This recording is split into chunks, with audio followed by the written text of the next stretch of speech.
اللہ تعالیٰ کی اطاعت اور بندگی میں گزاری ہے۔ ایمان اور حق کے خاطر اس نے کبھی بھی مداہنت سے کام نہیں لیا، نہ جھکنے والی شخصیت تھی، نہ ڈرنے اور دبنے والی شخصیت تھی۔ لاہور کے لوگ جانتے ہیں، وہ قومی اسمبلی کے ممبر رہیں، وہ صوبائی اسمبلی کے ممبر رہیں، اور انہوں نے ایوانوں کے اندر بھی اس شہر کے بہترین نمائندگی اور قیادت کی، اور چوک اور چوراہوں میں بھی انہوں نے پاکستان کے مظلوم عوام کی بہترین ترجمانی کی۔ برادران اسلام، آج میں آپ سے یہی آخری عرض کروں گا، درخواست کروں گا کہ جناب حافظ سلمان بٹ صاحب اس ملک کو اسلام کا گہوارہ بنانا چاہتے تھے، امن کا گہوارہ بنانا چاہتے تھے، اور اس ملک کی عوام کو عزت کے ساتھ دیکھنا چاہتے تھے۔ خاص کر ان کا جو عشق تھا وہ مزدوروں کے ساتھ تھا، ان کی ساری جدوجہد مزدوروں کی حقوق کے لیے تھی۔ ان کے ساتھ محبت یہی ہے، ان کے ساتھ دوستی یہی ہے کہ اس ملک کو اسلامی نظام اور اس ملک میں اسلامی انقلاب کے لیے آؤ مل کر اپنی تمام تر صلاحیتوں کو لگانے کا عہد کرے۔ اس ملک پر آج بھی جبر کا نظام ہے، انگریزوں کا نظام ہے، استعماری نظام ہے، طبقاتی نظام ہے، استحصالی نظام ہے، امریکیوں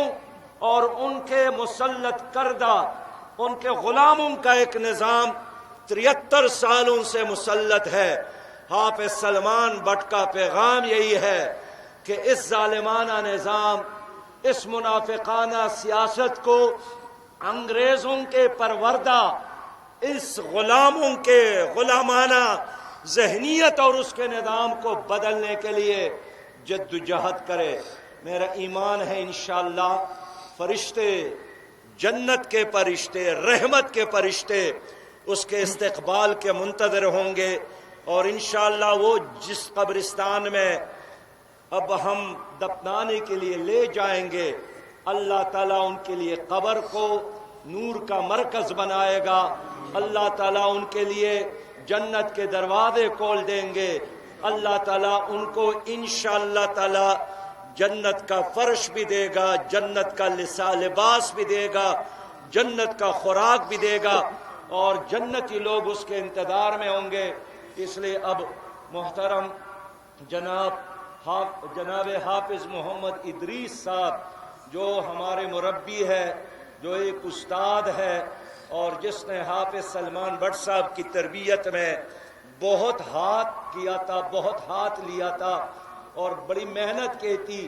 ایک طویل زندگی انہوں نے ان کے ساتھ رفاقت میں گزاری ہے، ان کے لیے وہی نماز جنازہ پڑھائیں گے، اور جنازہ کیا ہے؟ ایک سفارش ہے۔ اب ہم سب مل کر اللہ کے حضور پوری طرح خشوع و وضو کے ساتھ ان کی مغفرت کے لیے اور ان کی کامیابی کے لیے دعا مانگے، اور سب کو